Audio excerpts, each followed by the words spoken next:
Hey, welcome. We are here with Tony Williams, and we're going to be talking about some really, really serious and prevalent topics on pregnancy, abortion, and everything that kind of includes. So we hope you guys will enjoy this.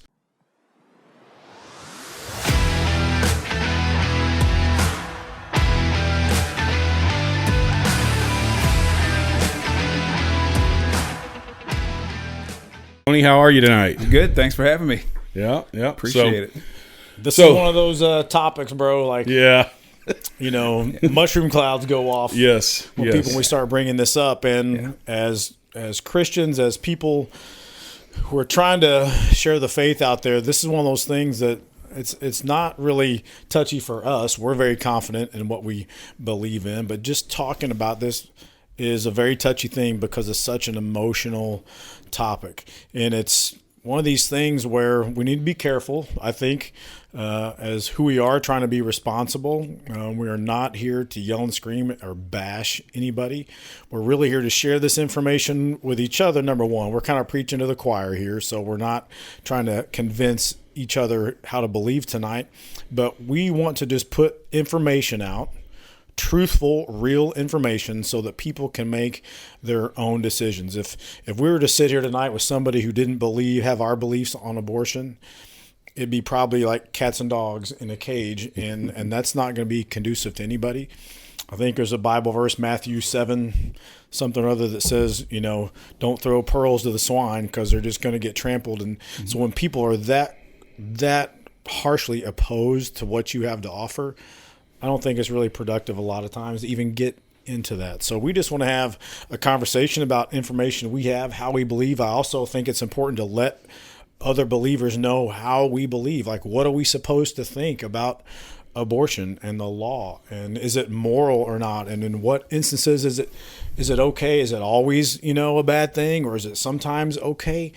And so we want to tell people how we believe and put that information out there based on scripture, based on real life information, based on people that we've talked to, and let people make a good informed decision based on that and not the hype, the media. So Tony, over the last few years with, Roe v. Wade being overturned and so many things changing, it's kind of a crazy climate that we're talking about these days. So, what's your kind of big overhead view of where things are at in the world of abortion and the rights of the unborn?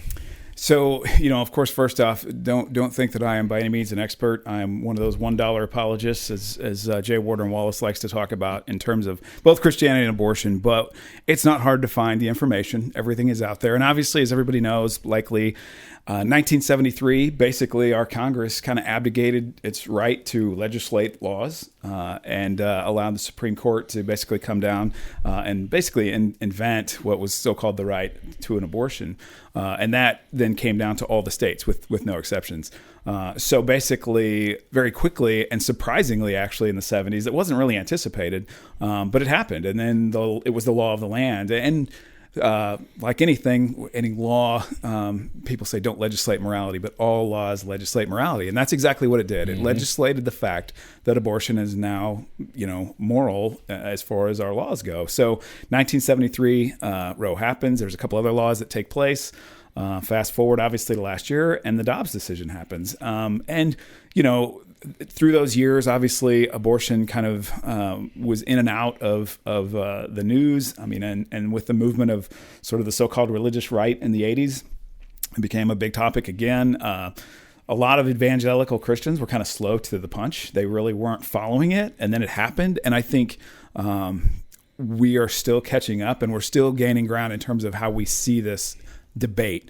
And I think for so long, we're in a culture now that's so emotive. Like, everything is based on how I feel and my emotions. And this is probably one of those deals that is so emotional for people, understandably. And I have to say, I've talked to plenty of people, women and men, women who have had abortions, men who have encouraged them, about this topic. And man, I understand why it's an emotive thing. It's heartbreaking. It's And so I just have to always say, whenever I'm talking to people about this, like, if you've been a part of an abortion, whether you've had one, whether you've encouraged one, whether you, whatever, you know what, there is grace for that. But what we as Christians especially have to do, and more importantly, Christian men have to do, is make sure that we're thinking this through all the way to the end.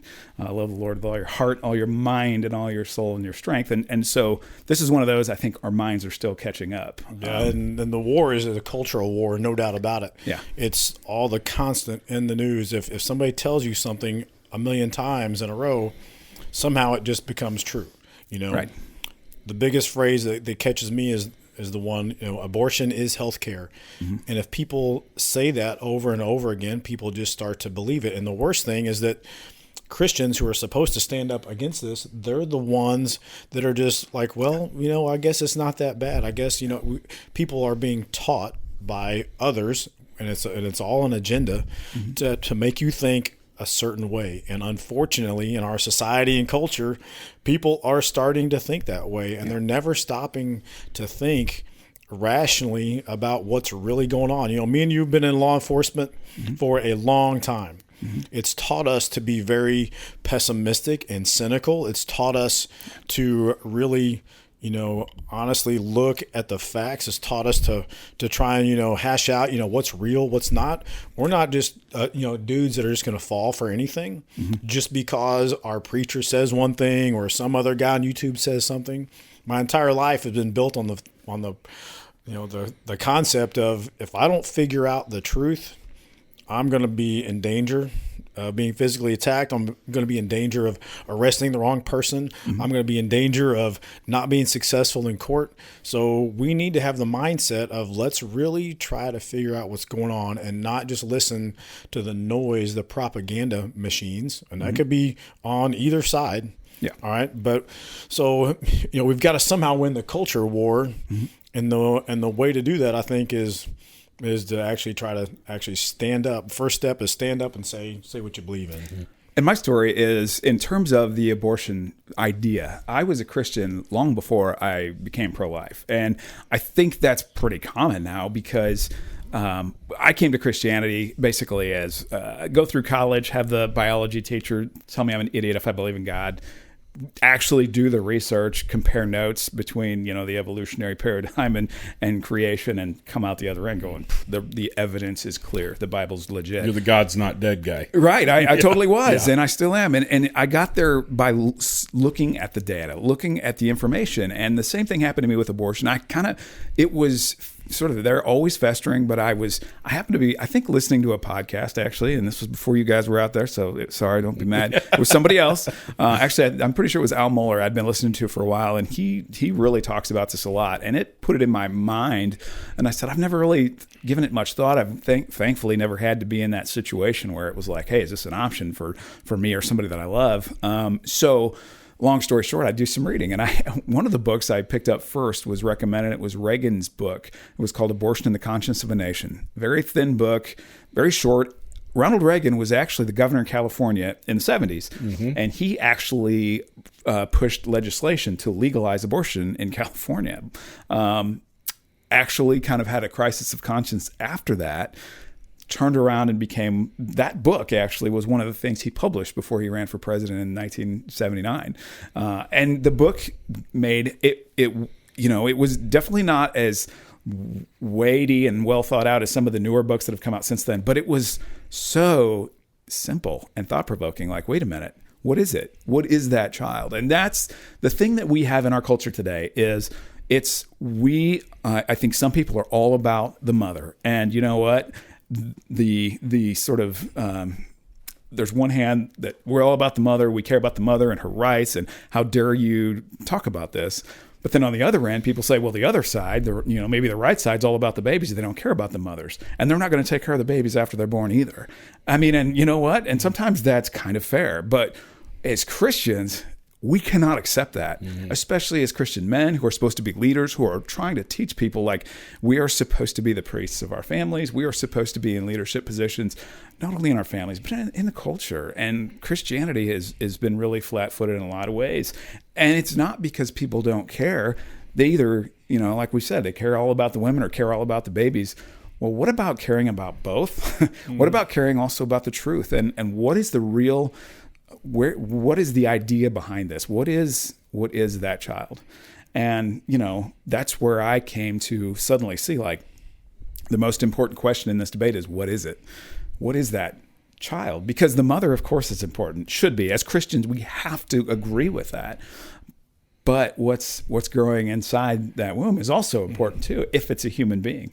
And the research, I'm sorry for those who disagree, and I know lots of my friends and family disagree with me on this, but the science is very clear. It is a totally independent human being from the moment of conception. And then the question is, well, what can you do with that? What makes it different while it's in the womb? And so kind of going through those arguments, progress from there. For me, reading Scott Klusendorf, not very hard to, looking at some websites like Abort 73 and some other things, looking at Guttmacher Institute, which is basically Planned Parenthood's research arm. They've got this data available for everyone. And I'm sure sometimes they're like, why are we telling people this? Because it's like, oh my God, we're aborting, nationally we're aborting about 20% of our children. 1 in 5 of our children are aborted. And that started in 1973. So you can imagine 20% of our population being reduced every population since then. And it's just shocking. In Illinois, it's more like 26, 27, of course. Wow. We're up there with DC. It's pretty high. Again, but going back to it, what is it? And if it's a human being, does it have rights? Okay. And again, we like to assign rights based on our emotions, but let's think it through. Yeah. And I don't think anybody, it's funny that I don't think anybody argues that it's not human. Not anymore. Not anymore. It used to be a clump of cells. A fetus, which I think is Latin for baby. It is. You're absolutely right. Just another word. Yeah. But it used to be, let's try to make it not human so it doesn't sound as bad. Yeah. Now I think the science, people don't even argue that anymore. It's just, what does the mom? It's so weird that the mother makes a decision on whether it's valuable or not. Not that it's not human. The day the baby is born, the baby has infinite value. Mm-hmm. Everybody in the world and society will protect that child. There's laws against murder. You can't do anything. It is completely independent. Mm-hmm. While it's in the womb, it is a complete piece of garbage and trash. Yeah. And how do you say, and just leaving that up to one person, we have to, as a society and a group, and as Christians, I think we have to say, no, it has intrinsic value from conception till the end of the life of that person. Yeah. And it's not just up to one person. It's not just up to you to say, oh, my 5-year-old is not worth anything anymore. That would be insane. Yeah. We're like, no, it has value. Yeah. And so people don't even argue that it's not human anymore. It's just, we've been told over and over that, the woman has the right to choose. It's one of those phrases that it's almost like, it's indefensible. Like, it's her right to choose. You can't overcome that. Mm-hmm. And I think we need to overcome it by speaking up about it and not just sitting back and being comfortable and try to provide as much information as we possibly can. We're on the road too, and I think I'm reading Eric Metaxas' book, Letter to a Christian Nation, and it's got a lot of good points. Metaxas went on this huge biography of Bonhoeffer in Germany, and he was a German pastor, brilliant theologian, even as a young man in his 20s, who ends up eventually speaking out, saying this is wrong. The church in Germany, and again, this is not to disparage the German people or Christians in Germany, but looking back, we know what happens when we sit back and do nothing. Yep, and abortion, if we can, like the Germans said, the life unworthy of life. That's what the Germans called Jews, and so they tried to obliterate them because they dehumanized them. When in the 1800s, the people who drove slavery in the United States, it's not a real human, especially after some of the Darwinian paradigms came in. This is a lesser race. We'll eventually get rid of them. They're not a real human being. Therefore, slavery is okay. Or, we dehumanize human beings and really bad things happen. Mm-hmm. And in America, there have been 60 million victims of abortion. And, there's all kinds of people going, well, what about the parents don't want them or whatever? Okay, I mean, those are emotional arguments, sure. But if I have a 1-year-old, what's the real difference? Like, if I don't want my 1-year-old, why can't I kill that? Well, because that's a person. But a week from delivery, do whatever you want. Yeah. And if you sat anybody down that was pro-choice, one-on-one in a basic logic class, without everybody yelling and screaming and telling everybody to leave me alone, zero chance you would make it through winning an argument based on pure logic. It can't happen. It makes zero sense because people always just fall back on, well, it's my body, it's my right. And, this is one of those topics where I feel very strongly about, and I hear people that are just constantly trying to just say that it's nothing. It's just a piece of my body. It's my right to do what I want to do. And I get that it's somebody else. It's not me. And I'd have the luxury of sitting here on a couch and talking about it. But we see people, and you've probably seen this in the women you deal with that come for help. We know that it's more than just that. Because you see, it's not like you're clipping your fingernails. Yeah. How come, if it was such an easy thing, if it was just a bunch of tissue and a bunch of cells, then why is there all the psychological stress and anxiety and trauma that goes along with having an abortion? If they truly believed that it was just a part of their body, like some tissue they were getting rid of, like pulling a tooth, there would not be any problems. There would not be any worry. There wouldn't have to be, oh, what kind of decision do I make? You would just make it. And there wouldn't ever be a problem. But we know that's not the truth. We know if we're being intellectually honest, it is, for the women having abortion, it's a serious dilemma, a serious issue. And there are psychological side effects, even that we see down the road long term for people that 1 minute they want to have all the abortions in the world. You talk to abortion doctors that maybe have performed thousands upon thousands of abortions. At some point, a lot of these doctors have a change of heart and a change of mind, and you never see it going the opposite. You never see a doctor one day who's been delivering babies their whole life decide, you know what, I think I want to do abortions now. It never flows backwards. It never goes the other way. And if we were gonna make a decision about a woman having an abortion or not, we said we've got God on one side going to give you advice and Satan on the other. What do you think each of those would tell you to do?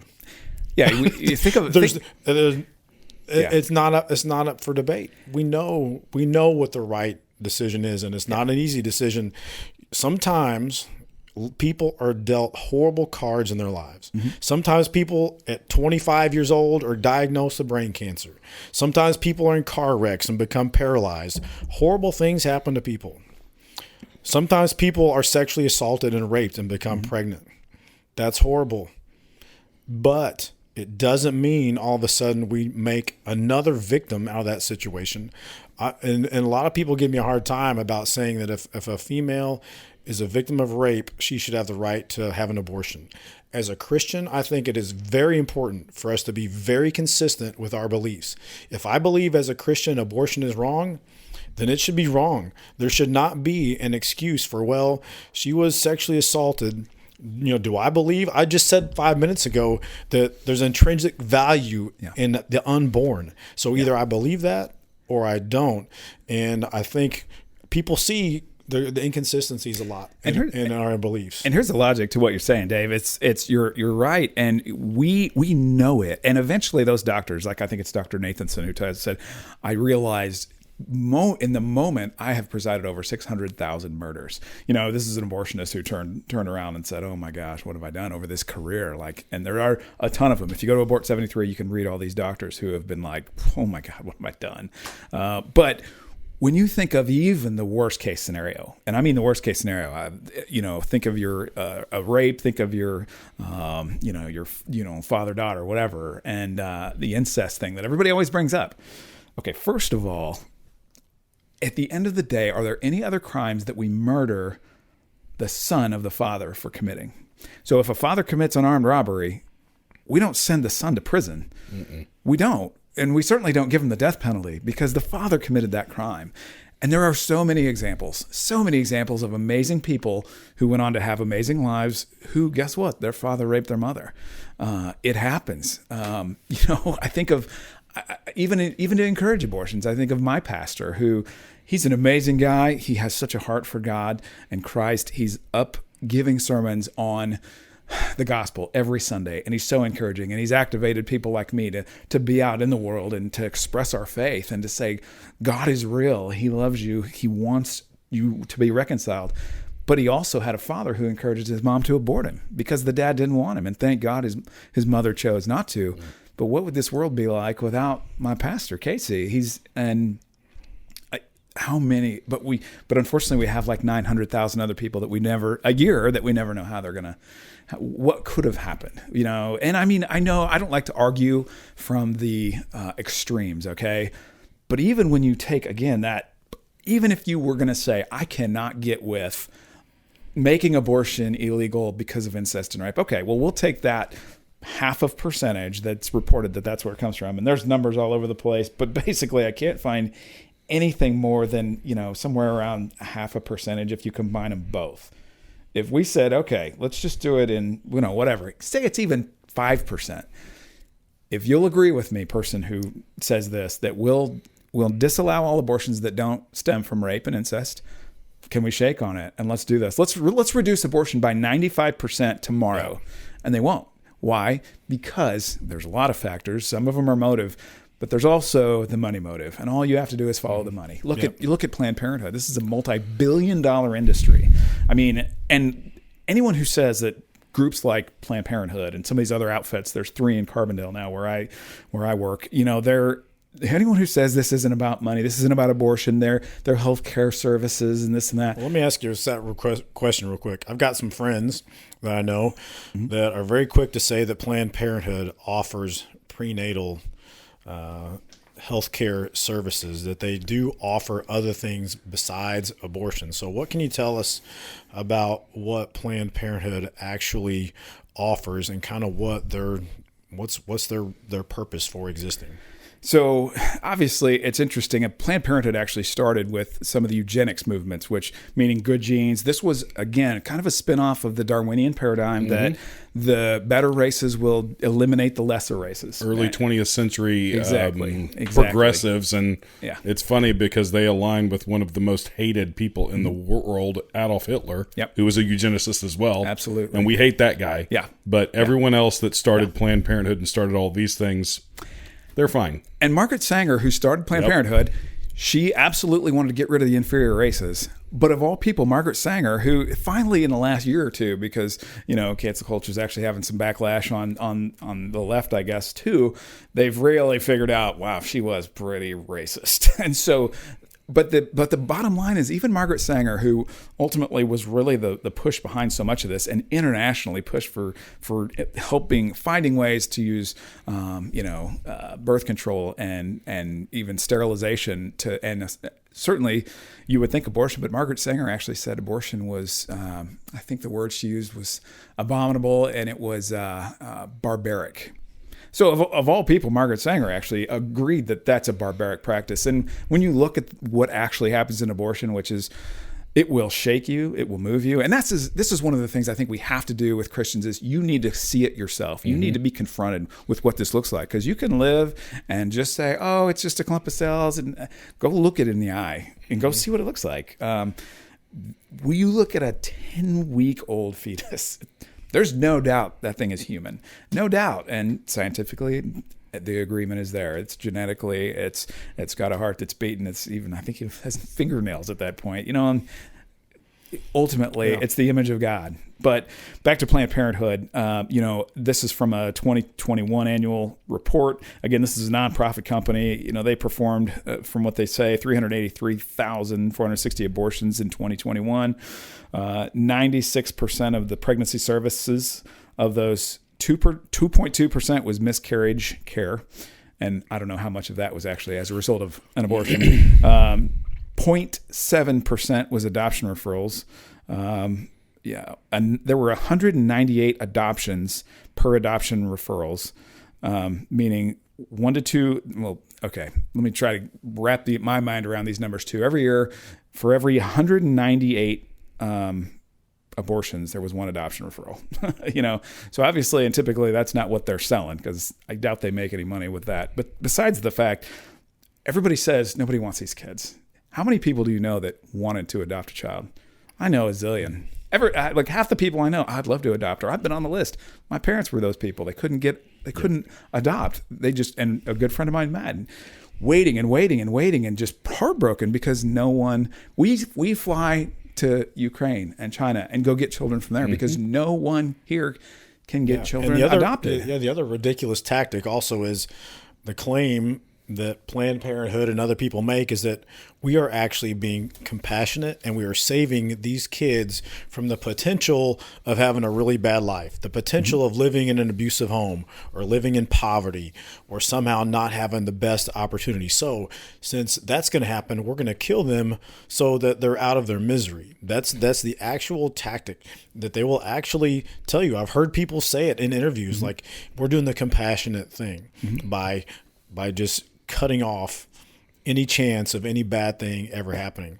And if we're going to try to make no bad thing ever happen to anybody, nobody, would be worthy of living or being born. And if you use that term that you just said of like putting them out of their misery, we're trying to keep them from a rough life, that's actually what Margaret Sanger was saying back in the early 20th century. Yeah. It's like, oh, these people are just, they're inferior. They're going to grow up in this poverty, and it's just better for us to do away with them. It's the same argument. It's just rebranded and repackaged for today. Yeah. And everybody says, well, I don't like the slippery slope argument. Well, the slippery slope argument is true. It happens. And if we're okay with killing babies in the womb, and now we've progressed, because let's face it, we already know in California and some of these other states, they're absolutely up to 2 years old, trying to pass laws. Absolutely, man. It's just a matter of time before it's, okay, you're the wrong kind of person. So we're okay with killing babies in the womb. Why can't we kill a little bit older? Well, they're born with malformity or whatever. Let's kill those. Those are inferior. Guess who else did that? The Nazis. Again, like everybody hates the Nazis, but you don't know how close we are. I mean, they killed 6 million Jews. We've killed 60 million unborn children. And here's another thing for us Christians. If you know your Bible, you know why did the Jews go in and displace the Canaanites and do all these things that they did? It was a judgment from God because they were worshiping the Baals and Moloch. And what were they doing? They were taking their children, babies, putting them on the superheated hands of this Moloch statue or Baal, and listening to them sizzle to death. And why were they doing that? Well, to please the God and have a good harvest or whatever. Why do 90, something like 96, 97% of women actually say they have an abortion? Well, it's somewhere between, it's not a good time in my life, it's interfering with my job or education, or any other unlisted non-medical reason.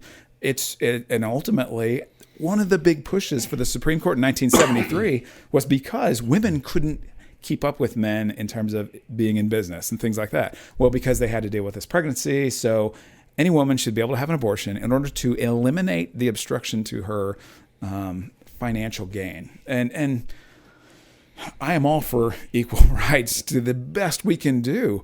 But man, you look at, and then back to your question too, Dave, sorry I got distracted, but Planned Parenthood, it's in the high 90 percentile of what their abortion services is. And this is, of course, now pills are getting bigger and better in terms, not better, it's all bad, but the first 10 weeks you can do pills, and that's a lot of their business now. Of course, they charge pretty pricey for that too. But within a week of when Dobbs hit, Planned Parenthood closed 43 offices in the South. If abortion is such a small part of your services and you're passionate about taking care of women, why, when only abortion was ended in that state, did you shut down every service to those women? Especially considering in that year there were $579.3 million in donations, which was up 14%. This is donations to a company, by the way, who made something like $1.7 billion in annual income. $1.7 billion with a B in annual income.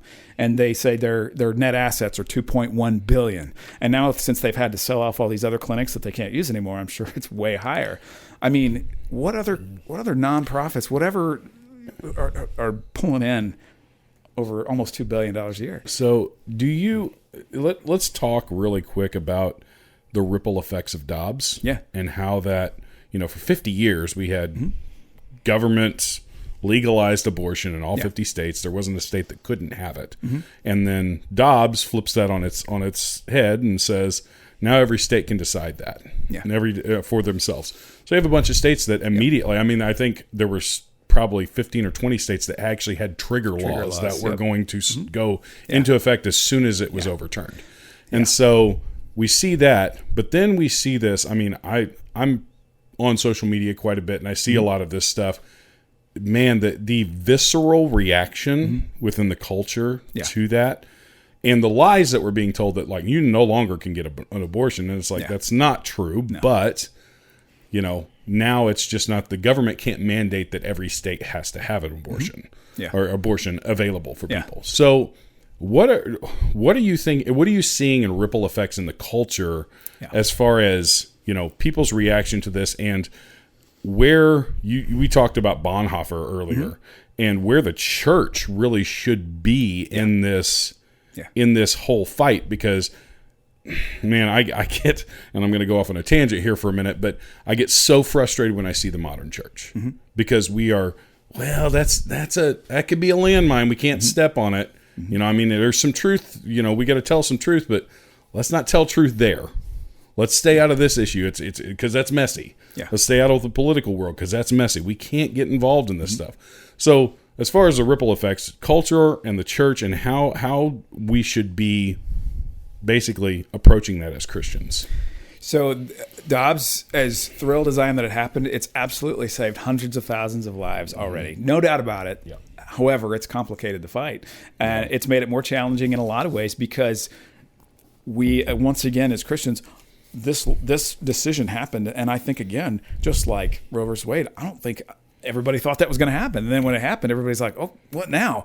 And these, like you said, the trigger laws took effect. But, of course, we live in a state in Illinois. They were anxious to absolutely put this in our Constitution and eliminate any barrier. In fact, we're bringing in as many as we can. Let's superhighway, open it up, bring them up here. So not a lot of people realize that.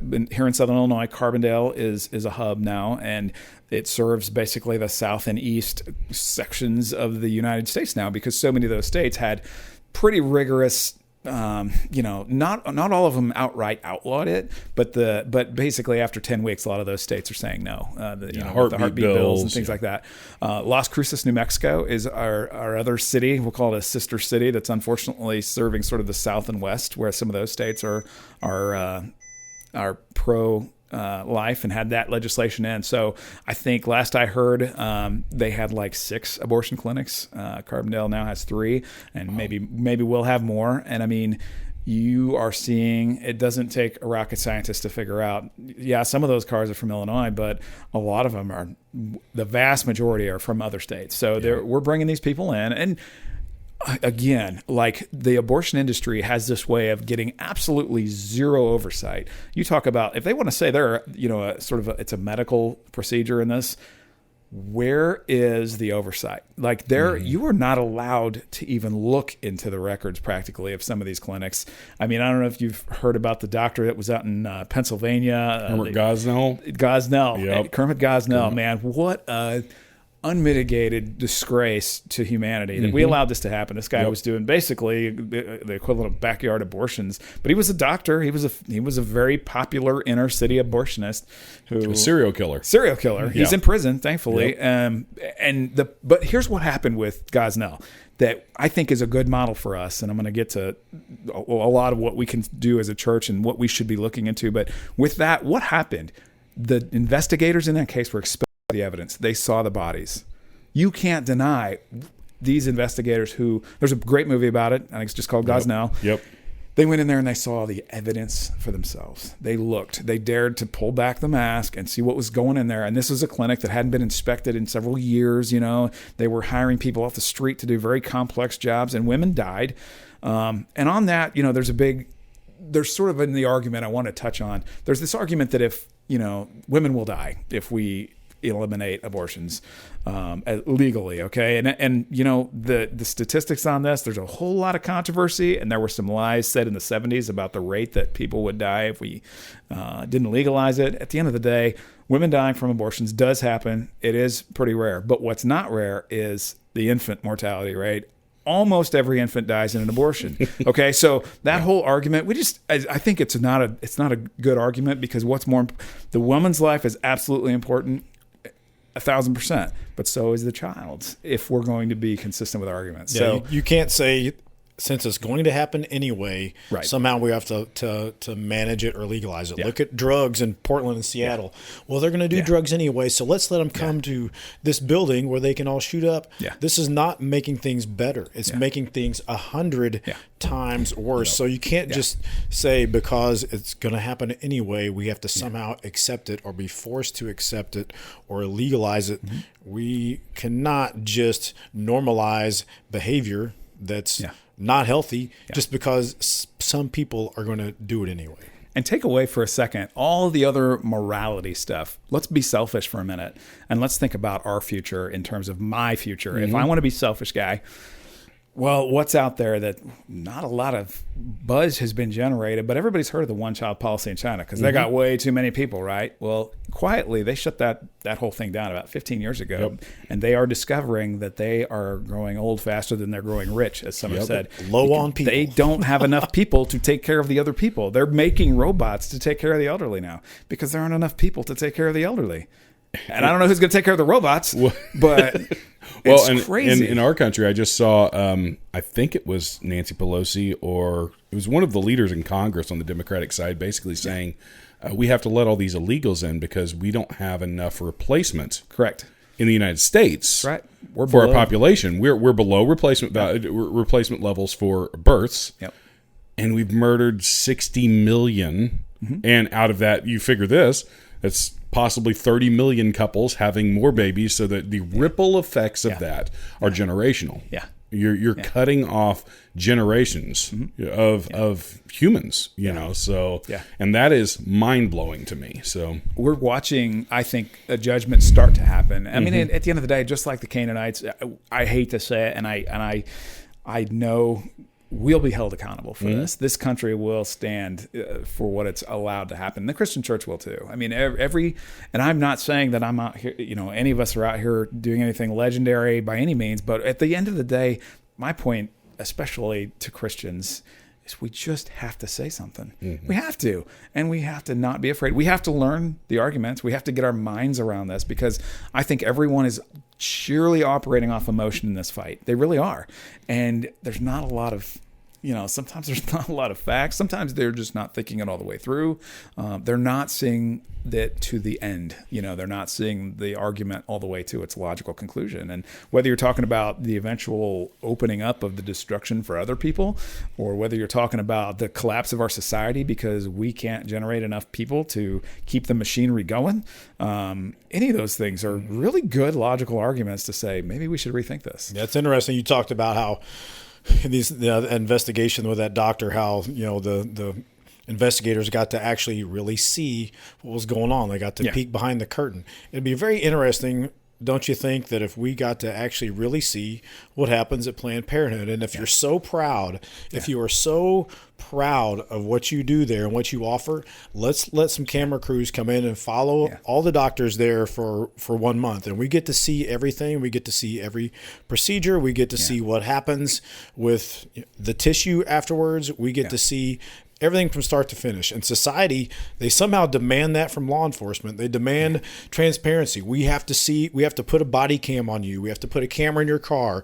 We have to have video everywhere. We have to watch everything you do so we can review and know for ourselves what the police are doing, so we don't, you know, get abused and violated and all this stuff. Well, why not? If you're so proud of doing the right thing, let's put some cameras in. We don't have to show any of the patients or identify anybody, but let's just go see what the doctors are doing. And of course, the response would be, no way, we're not going to show that. And the reason is because they're afraid to tell everybody what the truth is. And we would love to actually see, you know, what's really going on.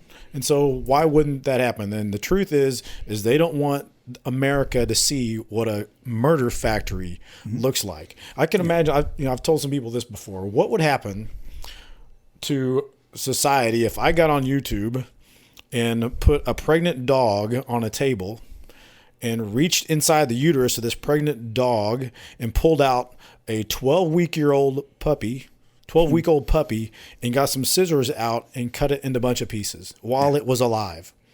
Guy named Bill Enyart, who was an apologist, he used to, and I don't remember the whole how he got it, but he would get a hold of bald eagle eggs on TV. I think he lived in Denver, and he would crack them and make eggs into them and eat them on TV, and people would threaten to murder him.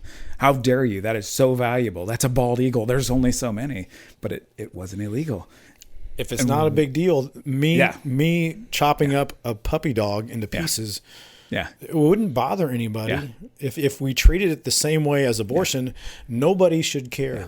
But people would lose their ever-loving minds because people do care. Absolutely. Because that would be ridiculous. That would be, just not humane, right? People care about their animals, and rightfully so. They get to know them. They get to love them. They have all these personalities. But with abortion, that's where we short-circuit that process, because if you look at it, you're going to have a problem killing it. Yeah. But that's why we can't let you in. We can't let you see that. Go look at, and there are some, there are some drawings, because obviously it would be somewhat hard to get some of this footage, but there's plenty of pictures and videos, abort73.com and a few others. You can go look at an aborted fetus. Just go look at one. I dare you, and say, doesn't matter. You'll see.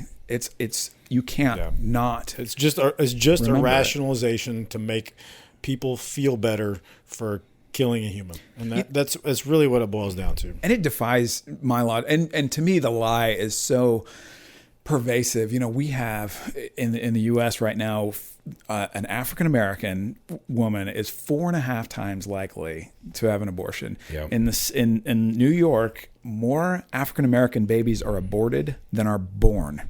Yep. And so the plan of Planned Parenthood is alive and well. They're aborting who they saw back then as the lesser of the people. And it's like, how can the left, which seems to want to champion the cause of minorities, how can they be so blind to this? Like, this is a human rights. This is awful, and it's in our time. I mean, like, we are living in something that's, if you really stop and think about it, and what just shocked me to my core and made me like, I have to say something. I want to do something. And that's why we're like, I want to just talk to people. I want to just see the evidence for yourself. Yep. And that's all I want to do. And I think that's what we as Christians all should be trying to do. And you know what? I'm reading this Metaxas book. He talks about Bonhoeffer. And there was such a thing that, Luther did along the way, that by grace alone, through faith alone, in Christ alone. And at the time, it was such a works-based world that he was fighting back against that. And he's right. Biblically, it is by grace alone, or by faith alone. Okay? I get that. Salvation is. But there are also works that should come as a result of that faith. Yeah. And so people are like, oh, you crazy Christians are out there, being pro-life and stuff. We should be. Our God, he created life in the beginning. His whole thing was creation. His whole thing was proliferation, and especially of the human beings, who were the crowning pinnacle of creation. And what are we doing? We're murdering the image of God. I'm going to ask a tough question here that I think I know where you're going. We dance around with this a lot. Yeah. As a Christian, there's a lot of Christians that try to mix and rationalize, split the baby, voting, a better term, voting for somebody that promotes abortion, or just believes that abortion is okay. And it doesn't mean that you're not necessarily a Christian, but I don't know how those two meet. I don't know how you believe in the Christianity of Jesus and also at the same time believe it's okay for somebody to murder an unborn child just because it's a hassle for them. I don't know how those two could ever line up. So the Christian church, go back to Germany. We've already seen this happen. Like they sat back and they waited and they said, well, you know what? I know the Germans are mean to the Jews, but the trains run on time. The economy's good. We're doing well. Again, maybe you're not the one that's putting the baby on Moloch's hand and sizzling it alive to pray to the gods for your financial future. But as a country and as a church especially, are we sitting back and just letting it happen? And the easiest way, in my mind, is to support people who don't support abortion. I mean, these politicians are supposed to be an extension of the people. And while I see the criticism and I understand it of those who, listen, Christianity's been co-opted on the right and the left now, because there are people on the left who say, you're not a real Christian unless you vote Democrat. And there's people on the right that say, you're not a real Christian unless you vote Republican. How about this? What is the platform of the party? And what should all of the Christian conviction lead us to? If you are reading the Bible from the beginning to the end, what does that tell you about abortion? Yeah, of course, take care of the woman, but also every image of God. Every human being is made in the image of God, and God, we are fearfully and wonderfully made. Is there anything in the Bible, even in, I think it was maybe Jeremiah, where they're, God is basically pronouncing, he's talking about the Canaanites, and he talks about how they were sacrificing and burning their children in the flames. And he says, that would never even come into my mind. And he says that twice in the Bible. And those are the words of God, who he's speaking like, I would never even enter into my mind for you to do that for me. No, don't sacrifice your children. These are arrows in your quiver. This is your future. And there are no grandchildren in heaven. So with that stream of thought, are we prepared to basically say, this is something that's far beyond the physical? This is something that is a spiritual fight. It's a demonic thing. Absolutely. That is yes. A lie, and Satan's whole his whole goal is to steal, kill, and destroy. And it's not a new lie. Right. Yeah. It's as old as the fall, and we are, as a church, we should be standing up against those lies. We should be standing up and saying, no, this is the truth. We are made in the image of God, and every life is a spark of the creation of God. It is something that He designed, something that He. And so, how do we get that message into the churches without, we're obviously, you're going to ruffle some feathers because you've got Democrats that sit in the pews that vote for pro-abortion politicians all the time, but I think it's a time for boldness now in the church more than ever before. Yeah.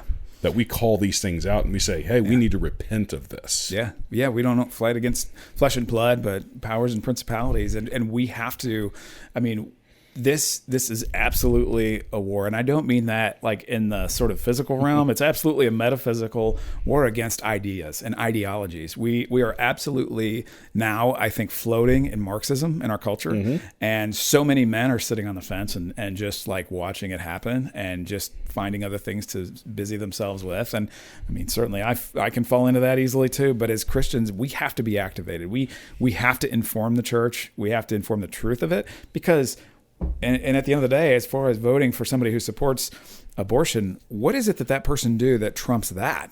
What is it that they do so right that it's okay that they support the murder of 800,000 or 900,000 Americans a year in abortions?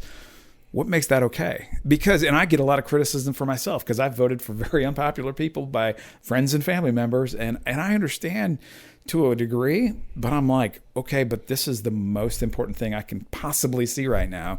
Literally, it's life and death.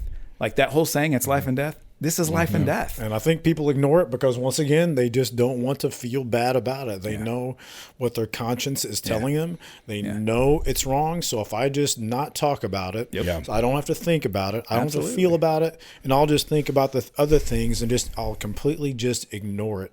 And that's the huge problem. We can't just ignore it. When it comes to politics, let's just say it's going to be Trump and Biden in this election. We're not voting. And I said this before, you're not voting for that person. You could argue that both of those people are morally bankrupt people. And even if I were to sit here and say, I'm going to vote for Trump, Does that mean I believe I want him to be the pastor of my church? Yeah. I can name a million things that he's done that I also believe are wrong and ungodly and not biblical. Yeah. However, we're talking big picture here. I'm not voting to give Trump, $500 million. Yeah. I'm not voting to have, somebody forgive him of all of his sins. I'm voting for a certain person because I believe their policy, which has been proven, is going to probably save thousands of unborn children. Yeah. And that's important. And so in this election, I think we're voting on issues. We're not voting on a person or specifically their own moral, upbringing or whatever, personally they stand for. And it's critical. I think we have to get over, I can't vote for this one person because they said this bad word one time. Yeah. And if we look at our entire lives of how we operate with the cars we drive and the clothes we buy and the restaurants we go to, you can't go to each one of those places and say, tell me about the president of this company, because if the president of McDonald's doesn't believe how I do, I can't go there anymore. I can't buy these jeans, or I can't buy this car. I can't, we can't operate that way, because the whole entire world is going to be people that don't agree with you, or who aren't as, morally as good as you think you are. But what are these people going to accomplish for the big picture? And what kind of long-term impact is that going to have? The other guy I have studied a little bit and really come to love and appreciate is William Wilberforce. Not a lot of people really follow him, but William Wilberforce was an Englishman back in the early 1800s, and I think England abolished slavery, I think around the 1820s or 1830s, somewhere in there. Don't quote me on that, but I think you're right. Yeah. But he was kind of just a guy who got into politics kind of early. He was a Christian. He, like all of us, was flawed. However, he saw slavery. He stumbled into a slaving ship. He got to smell it. He got to see it. He got to watch it happen. And he, as a Christian, revolted because he saw those Africans as an image bearer, and I think at the end of the day, that's what our argument has to be. If we're going to change Christian minds especially, we have to reteach Christians, we are image bearers of God. We have to respect him, even if we disagree with him, of course, but especially the ones who haven't had a chance yet to speak or even outwardly sin. Okay. So, but going back to Wilberforce, he was just dogged. He drafted a couple of people that he knew who were pro-life, some pretty out there people who brought the implements of slavery. They brought the irons that they wore around their neck, and they would go from house to house and church to church, and they would have meetings, and they went around England and said, you have to come and see this. Come and see. You will see. And they can't help. Their Christian convictions force them to change their minds. And that's what we have to do. We're never going to convince the people that are ardently pro-choice because they believe that this right is somehow given in the Constitution, which, no, technically it sure isn't. It's not even the word. It wouldn't even have entered their minds back then. But at the end of the day, they have come to worship this, the idea of rights. And the government, which unfortunately, once again, is a Marxist idea that the government is what you should look to for everything. And that's why they outlaw religion. That's why you can't have this conversation anywhere in China right now, and even still probably Russia. There is so much going on in our world that has kept these conversations from happening, and it's the Antichrist. And we are seeing the fruits of that happen in this country. We're being tamped down, and men are being silent, and the church is being too silent. Too many pastors, and some of them who I love dearly in the national scene, who've really sat back and said, "No, we're not going to get involved. We just want to preach the gospel." Okay, but are you supposed to love your neighbor? Who's your neighbor? Are the unborn right. your neighbor? Yeah. And I think they are. Are they the image of God? Yeah, I think they are. Should we be able to kill them? Well, No. and Jesus said, inasmuch as you've done it to the least of these, you've done it to me. Yeah. Well, who's the least? Yeah. The most innocent. Yeah. An Absolutely. unborn child is absolutely the least and the most innocent. Yep. And if we're doing that to them, that's like we're doing it to Christ. Yeah. That's what he said, know? It's funny. You see some of those most popular pastors out there on TV and YouTube and that have these big followings. A lot of them are very outspoken and very, pro-life. And it's amazing. All of a sudden, like we've been talking about for months now, as soon as a certain person or a certain amount of people stand up and say, you know what, this is what we stand for, and it's right because of these reasons. Yeah. All of a sudden, like, oh yeah, I believe that way too, and all of a sudden there's an uprising of a huge group of people. And so I think for some reason, some pastors are nervous about saying what really needs to be said. And instead, they're holding back the tidal wave of support is what they're really doing, because there's millions of people that also believe the same way. And so as a church organization, what are a couple things that you think, real simple, that as a church can do to help support an active pro-life cause? So if you're in a city that has like a crisis pregnancy center, so like Carbondale, we have Clarity Women's Care, formerly Pregnancy Matters. We are trying to get into the churches. We've done a couple. We'd like to do more. The director and I will go, and maybe we've actually got a couple doctors on our board as well. We would love to talk about, number one, the reality of abortion, and number two, how we can respond to this. And listen, I am a big love guy. I'm all about mercy and grace, but we have to have the truth too. And I mean, I think what they see, what so many Christians see, are the guy with the bullhorn yelling at the women at the abortion clinic. And you know what? That's probably the first Christian that maybe that young lady's ever seen, and she'll hope it'll be the last. But when you have a crisis pregnancy center, and there's some in every city, in every major city, almost all of them that have abortion clinics have these, go find it and get the stories, find out what they're doing. I mean, there is so much thought into how to approach a woman who comes in with this idea that, hey, I'm pregnant, and either I don't know what I want to do or I want to have an abortion. Help me. And then how to lovingly, as best we can, guide them to try to make a decision for life. Of course, sonograms is a big deal. And again, going back to, you've got to see it. Something like 80% of women who see that baby or hear the heartbeat in a sonogram, they'll choose life because they can't deny it's a human. And thank God for technology, because that technology wasn't there in 1973, but it's here now. And those heartbeat bills are evidence that it matters. We've got to expose people to the truth, the logic behind, or the lack of logic behind, some of the abortion arguments, techniques for dealing with people who are pro-choice, how to deal with them lovingly. Read books, Klusendorf with the sled tactics. It's can we kill something because of its size? Well, no, that doesn't. I mean, can we kill smaller people?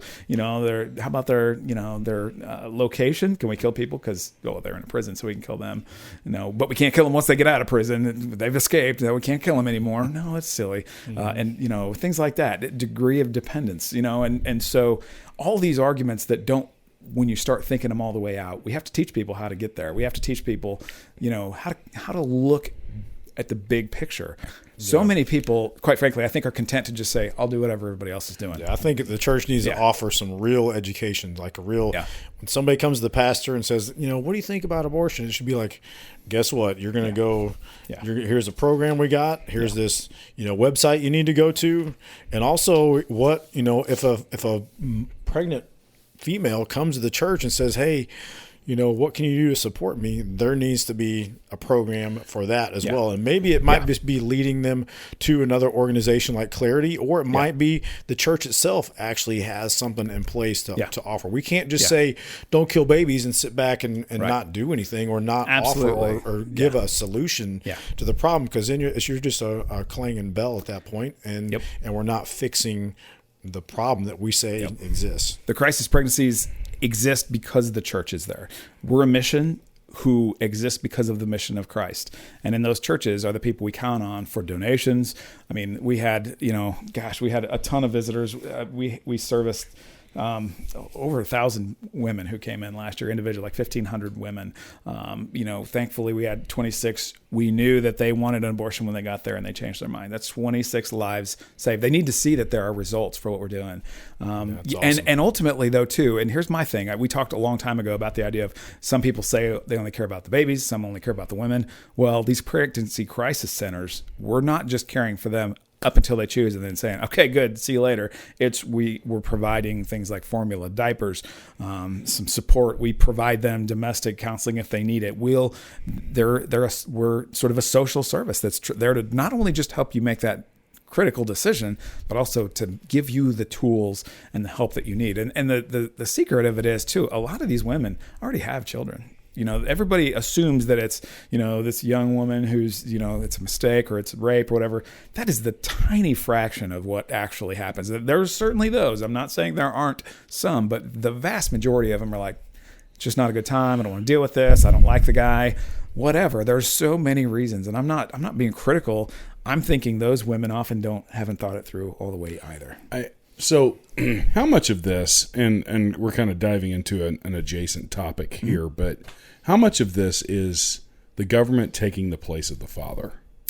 Because when you look in the 1940s and 50s, the strongest demographic for a family unit being together with a mother and a father was Black Americans. African Americans, absolutely. Yep, they absolutely were. I think it was something like 73 or 78%. Yeah.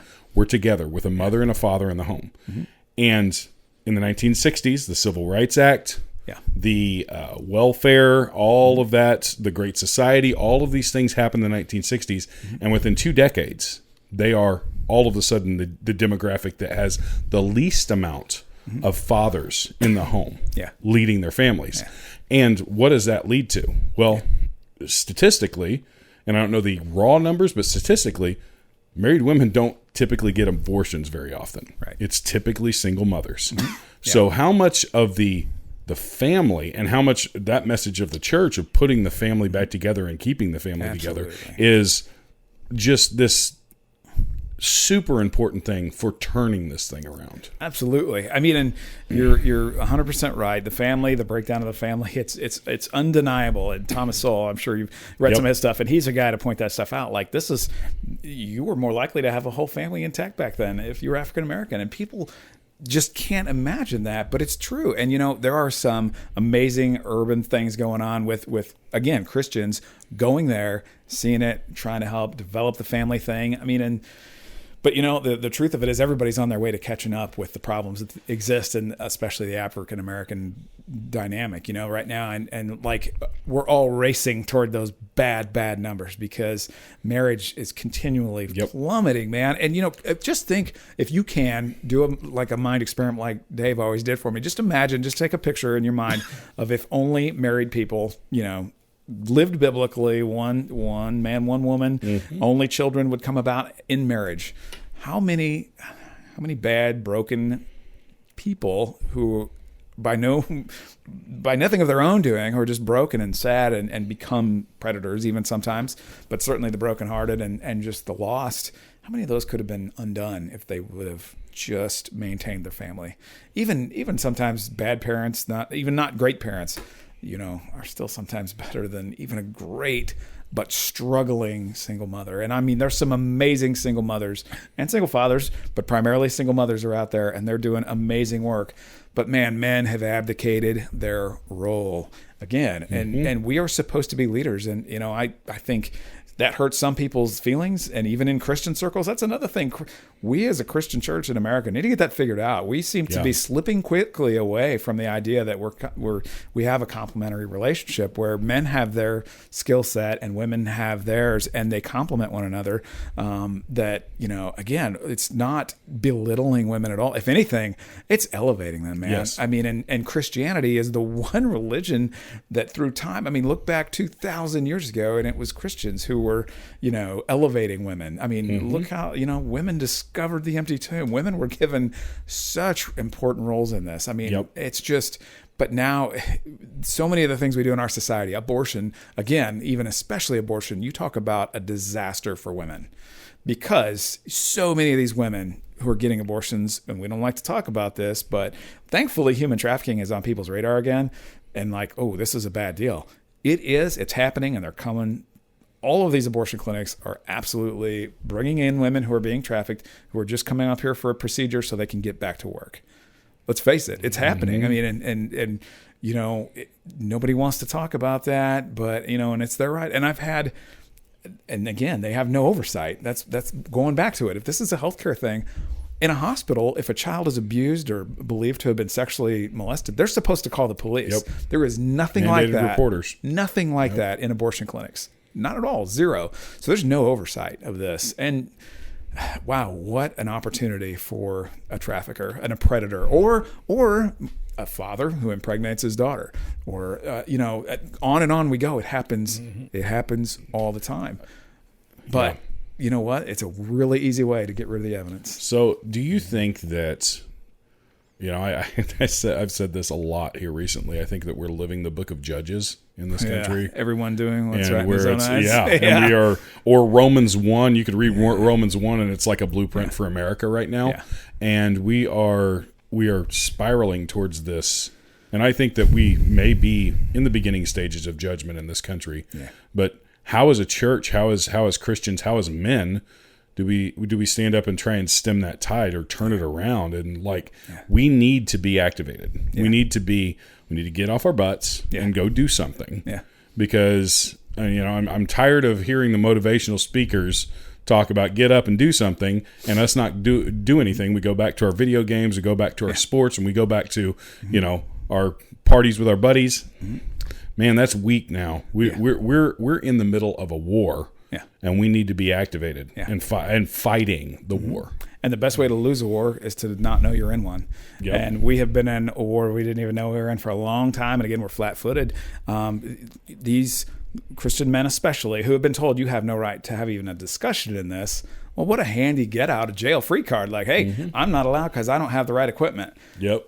Nope. No, absolutely. You have the equipment that started this in the first place. Yep. So every single man is just as on the hook for that woman. Behind every woman who makes that decision is a man who started the process or at least was a part of the process. And I mean, again, I full-throated 100%. There's grace for those who have had abortions, for those who have encouraged abortions. There's grace in repentance and in Christ. And but ultimately, repentance is a big thing. We've got to start talking about the idea that this is a sin.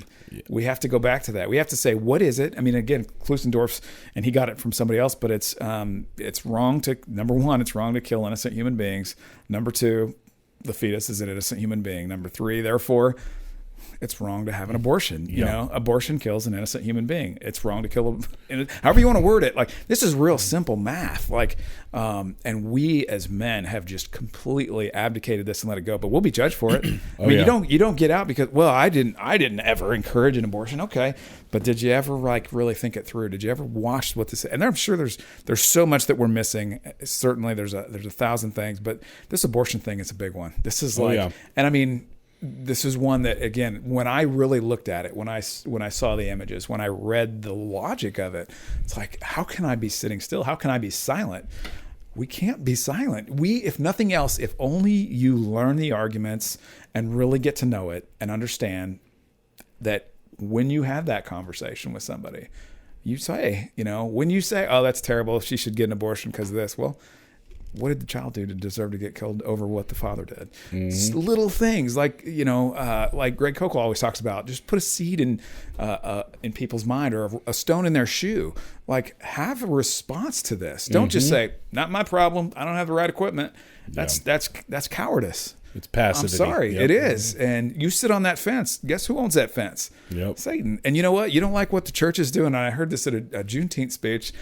It definitely rocked me because there was this woman who was talking about the Juneteenth, and she said, just remember, when you don't like what your church is doing, you are the church.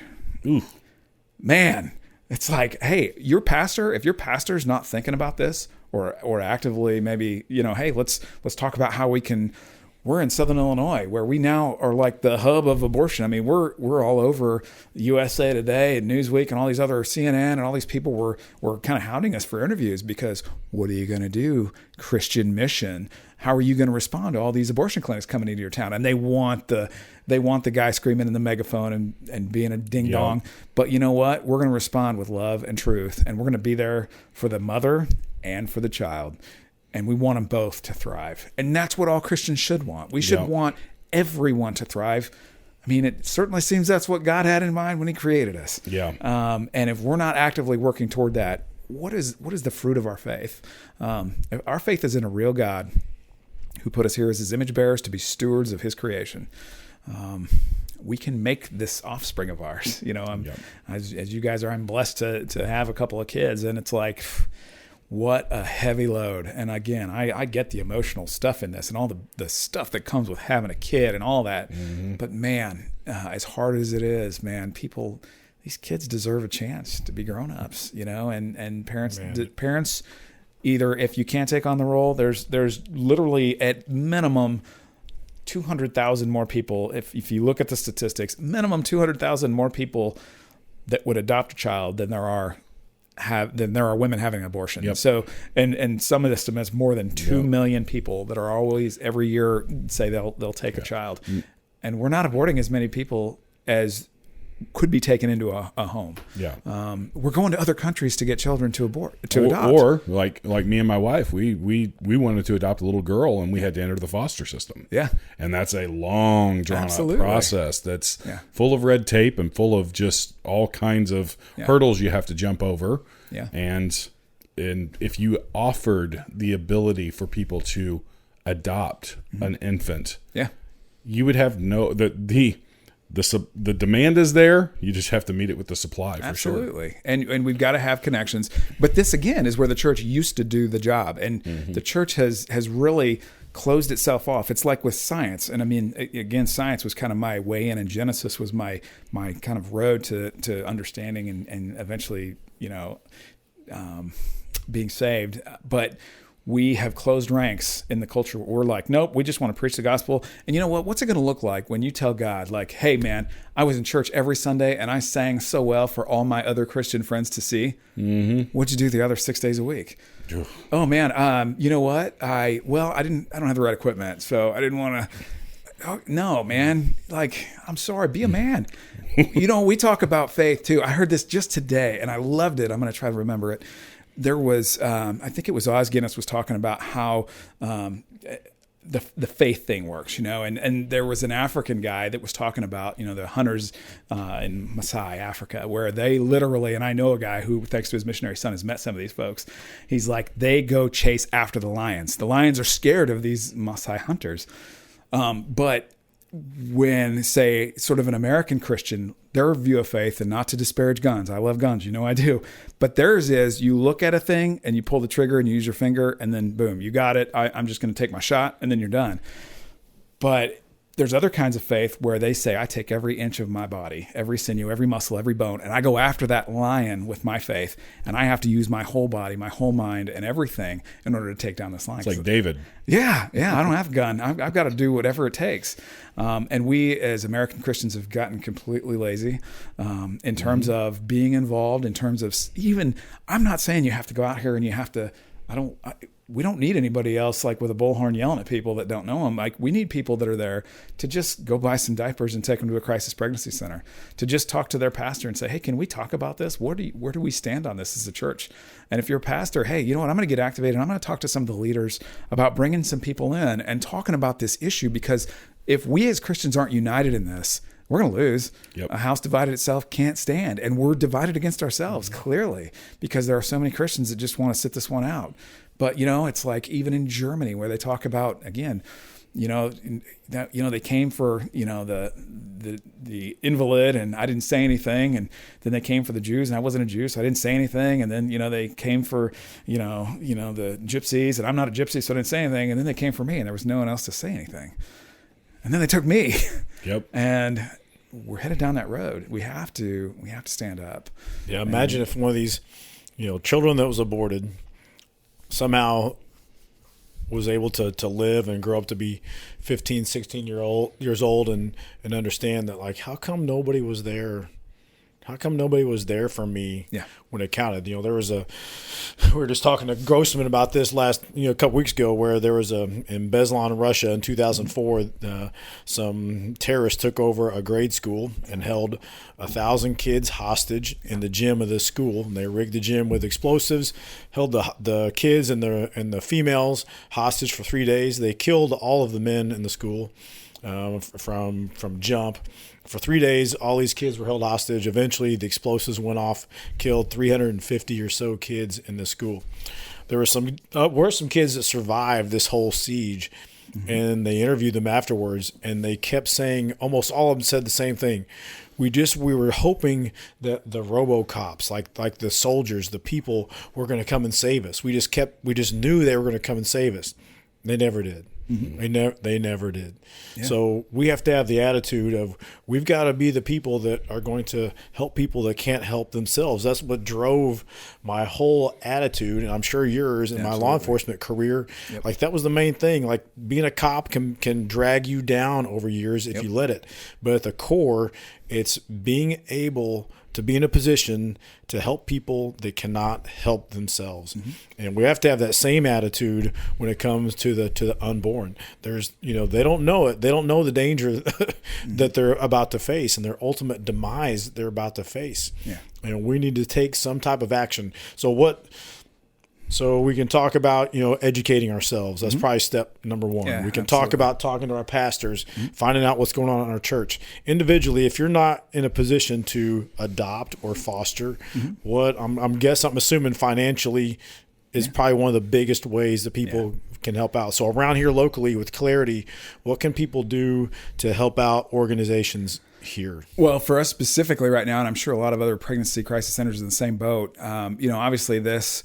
the publicity of all this has helped somewhat, but we need to grow, and we have to respond to this. We have more women obviously showing up from everywhere, and when they Google us, they end up showing up there, and often it's because they're thinking, or whatever, they're debating whether or not they want to have an abortion. We have to be prepared to deal with that. So we're looking for more volunteers, and we are very careful in the way that we deal with women. We want there to be love. We want there to be a relationship and to build trust, and not to just have them come in there and kind of, quote unquote, beat them over the head with a Bible.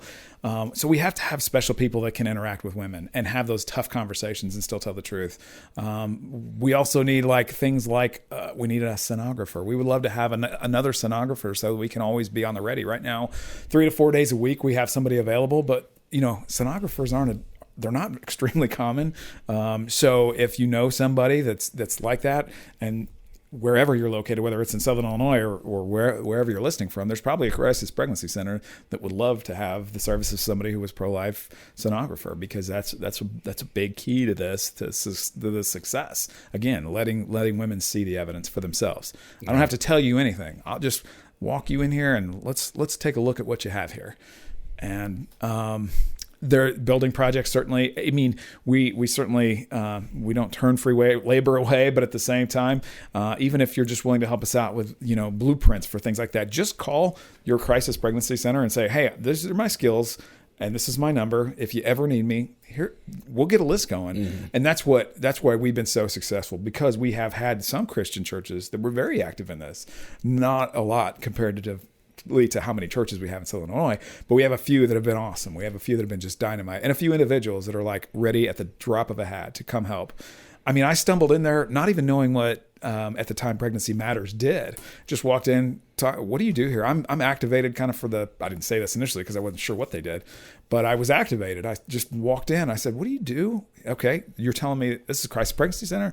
Didn't know much about it and learned about it, and how can I help? And before I knew it, I was on board. And it's been awesome. It's been, certainly God has moved. This is an amazing board, amazing group of people I get to be with. Our board meetings, we pray. It's just amazing people. It's been called a number of things, but it's been here 45 years. They've been serving women. Wow. And it's only been serving women in Southern Illinois with 3 abortion clinics now for, in total, maybe a year and a half since they expedited all the abortion clinics in Carbondale. But, it's a fast growth curve for us. But even in the cities that are completely pro-abortion, that have pro-life pregnancy centers, I guarantee there's something you can do to help, even if it's just financial. But again, I keep going back to, so many Christians just like to say, hey, here's some money, go away, just like we do with so many of the other donation things. Money's fine, and we need that for sure. But man, if you could just have one conversation and bounce somebody in the opposite direction, even if they disagree with you at first, put a stone in their shoe, let them walk away going, wow, maybe I need to think more about this, because that person will hopefully get triggered to think, if people think it through, just like faith, if you really look at creation, if for instance, or you really look at the evidence for Christ and his life and resurrection, if you look at the evidence with an open mind, you're not going to be able to deny the truth. Yeah. And once you see the truth of abortion, you're going to be activated. You'll find a way. So, and the more people you can kind of turn on to that and say, hey, take a look at this. We need to do something. Yeah. Imagine if everybody had just stood still in slavery. I mean, I compare us in a lot of ways to sort of America pre-Civil War. And I know some people talk about, are we going to headed for a civil war? And in some ways, man, I think we're going to have some massive, just complete schisms. We're already seeing that in so many of the churches. So many of these churches are literally dividing over some pretty basic stuff. And it's kind of scary to see how many of our what seem to be Christian brothers and sisters are saying, no, I'm not going with you guys. I'm staying with over here on the secular side of this argument. So we're going to literally split our church over this. Okay, that's fine. But we who will be genuine and stay doing our best to maintain a real faith and doing our best to be on God's side, I think there's going to be plenty of room. Yeah. But yeah, having those difficult conversations, you never know how it's going to go. But again, like you said, when a couple people get activated, it gives people room, and they're like, okay, I really think when you look at the stats of what people believe, most of this country agrees there should be limits on abortion. Everybody, if you watch the news, you think that 99% of the people in America are pro-choice all the way to the moment of birth. It's just those crazy right-wing Christians. It's just that crazy 1%, which is such a lie. I mean, there's very few Americans that actually in the polls believe that abortion should be legal all the way to birth. And there's also, there's very few that believe, unfortunately, that it should be illegal all the time in all instances. And that's obviously where I've landed. But, we think that murder is pretty much bad all the time. Yeah. And ultimately, if this is the taking of the life of an innocent human being, let's just use the word. And again, we can call it something else.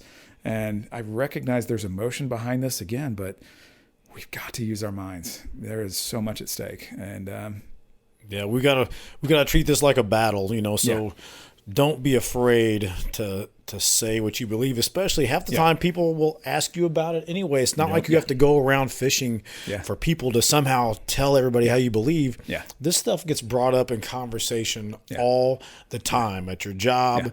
Hanging out with buddies, wherever, and look for those opportunities when somebody mentions abortion or who's voting for who. Like that's an opportunity. That's a door that God has opened for you to say what you believe, and it doesn't mean you might not convert somebody right there at the moment, but just like you said, you're planting a seed with that person to make them start thinking, and that's how the snowball grows. That's how things get started. So we have to treat it like a battle, a war. Like get engaged, look for those opportunities to be getting involved. And I think that when we're talking about that, approaching this as a battle, as a tactic, as a war, we teach tactics to people that go to war. Yep. So I think formulating your arguments. Mm-hmm.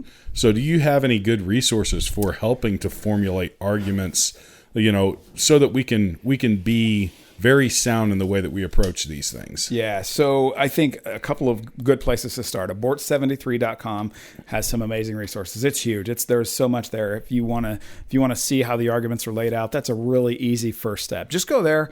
And I will tell you, there recently was still, you can see images of aborted fetuses. And I encourage Christians to do that, or anybody to do that. Face it yourself.